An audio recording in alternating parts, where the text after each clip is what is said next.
ജ്യോതിസ് ചാനലിലേക്ക് എല്ലാവർക്കും സ്വാഗതം. പ്രഭാഷകൻ്റെ പുസ്തകം 35-ാം അധ്യായമാണ് ഇന്നത്തെ വീഡിയോയിൽ ഉൾപ്പെടുത്തിയിരിക്കുന്നത്. പ്രഭാഷകൻ അധ്യായം 35. 35-ാം അധ്യായത്തിൽ 20 വാക്യങ്ങളാണ് ഉള്ളത്. ചോദ്യം 1. നിരവധി ബലികൾ അർപ്പിക്കുന്നതിന് തുല്യമായതെന്ത്?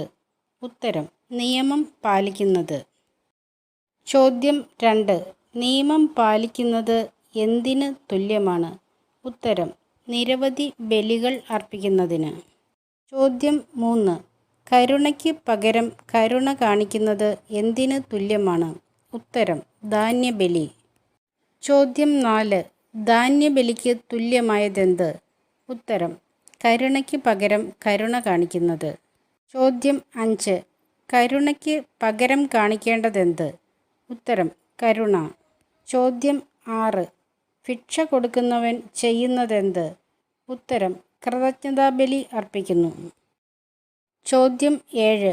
കൃതജ്ഞതാബലി അർപ്പിക്കുന്നത് ആര്? ഉത്തരം: ഭിക്ഷ കൊടുക്കുന്നവൻ. ചോദ്യം 8. ദുഷ്ടതയിൽ നിന്ന് ഒഴിയുന്നത് എന്തായിത്തീരും? ഉത്തരം: കർത്താവിന് പ്രീതികരമായി തീരും. ചോദ്യം 9. കർത്താവിന് പ്രീതികരമായത് എന്ത്? ഉത്തരം: ദുഷ്ടതയിൽ നിന്ന് ഒഴിയുന്നത്. ചോദ്യം 10. എന്താണ് പാപപരിഹാര ബലിയാകുക? ഉത്തരം: അനീതി വർജിക്കുന്നത്. ചോദ്യം 11. അനീതി വർജിക്കുക എന്നത് എന്താണ്? ഉത്തരം: പാപപരിഹാര ബലിയാണ്. ചോദ്യം 12. വെറും കൈയോടെ സമീപിക്കരുതാത്തത് ആരെ? ഉത്തരം: കർത്താവിനെ. ചോദ്യം 13. കർത്താവിനെ എങ്ങനെ സമീപിക്കരുതെന്നാണ് പറയുന്നത്? ഉത്തരം: വെറും കൈയോടെ. ചോദ്യം 14. ആരുടെ ബലിയാണ് ബലിപീഠത്തെ അഭിഷേകം ചെയ്യുന്നത്? ഉത്തരം: നീതിമാന്റെ ബലി. ചോദ്യം 15. നീതിമാന്റെ ബലി എന്തിനെയാണ് അഭിഷേകം ചെയ്യുന്നത്? ഉത്തരം: ബലിപീഠത്തെ. ചോദ്യം 16. എന്തിൻ്റെ സുഗന്ധമാണ് അത്യുന്നതൻ്റെ സന്നിധിയിലേക്ക് ഉയരുന്നത്? ഉത്തരം: നീതിമാന്റെ ബലിയുടെ. ചോദ്യം 17. നീതിമാന്റെ ബലിയുടെ സുഗന്ധം ഉയരുന്നത് എവിടേക്ക്? ഉത്തരം: അത്യുന്നതൻ്റെ സന്നിധിയിലേക്ക്. ചോദ്യം 18. ആരുടെ ബലിയാണ് സ്വീകാര്യമായത്? ഉത്തരം: നീതിമാന്റെ ബലി. ചോദ്യം 19. ആരുടെ ബലിയാണ് വിസ്മരിക്കപ്പെടാത്തത്? ഉത്തരം: നീതിമാന്റെ ബലി. ചോദ്യം 20.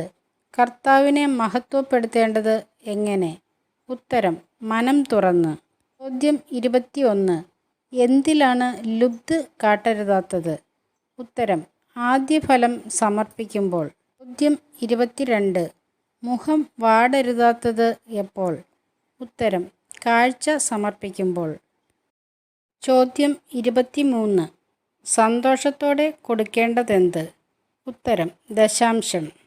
ചോദ്യം 24. അത്യുന്നതന് തിരികെ കൊടുക്കേണ്ടത് എങ്ങനെ? ഉത്തരം: അത്യുന്നതൻ നൽകിയതുപോലെ. ചോദ്യം 25. ആരാണ് പ്രതിഫലം നൽകുന്നത്? ഉത്തരം: കർത്താവ്. ചോദ്യം 26. കർത്താവ് പ്രതിഫലം തിരികെ തരുന്നത് എങ്ങനെ? ഉത്തരം: 7 ഇരട്ടിയായി. ചോദ്യം 27. 7 ഇരട്ടിയായി തിരികെ കിട്ടുന്നത് എന്ത്? ഉത്തരം: ഉദാരമായി കൊടുക്കുന്നവന് കർത്താവ് നൽകുന്ന പ്രതിഫലം. ചോദ്യം 28. കർത്താവ് സ്വീകരിക്കുകയില്ലാത്തത് എന്ത്? ഉത്തരം: കൈക്കൂലി. ചോദ്യം 29. എന്തിലാണ് ആശ്രയിക്കരുതാത്തത്? ഉത്തരം: അനീതിപൂർവമായ ബലിയിൽ. ചോദ്യം 30. കർത്താവ് ഏത് തരം ന്യായാധിപനാണ്?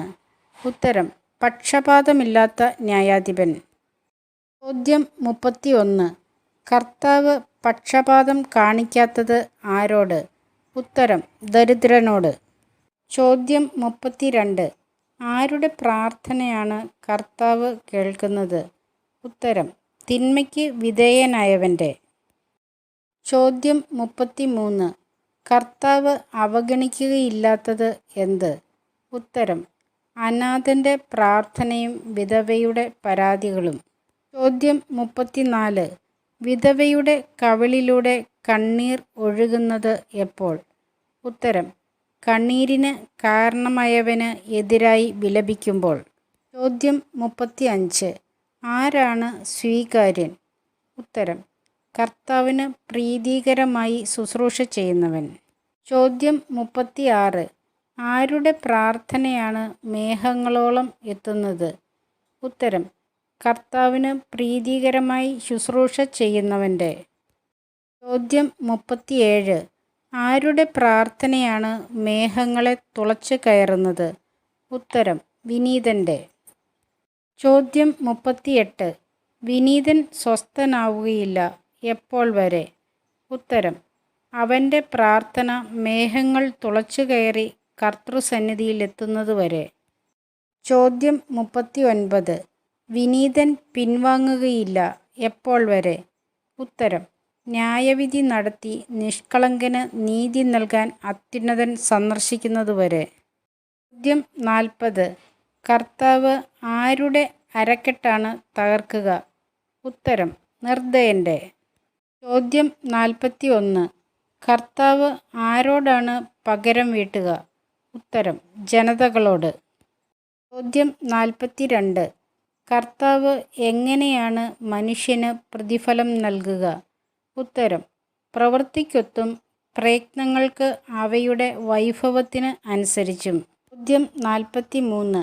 കർത്താവ് ജനത്തെ എങ്ങനെയാണ് ആനന്ദിപ്പിക്കുക? ഉത്തരം: ജനത്തിൻ്റെ പരാതികൾക്ക് വിധി കൽപ്പിച്ച് തൻ്റെ കരുണയിൽ അവരെ ആനന്ദിപ്പിക്കും. ചോദ്യം 44.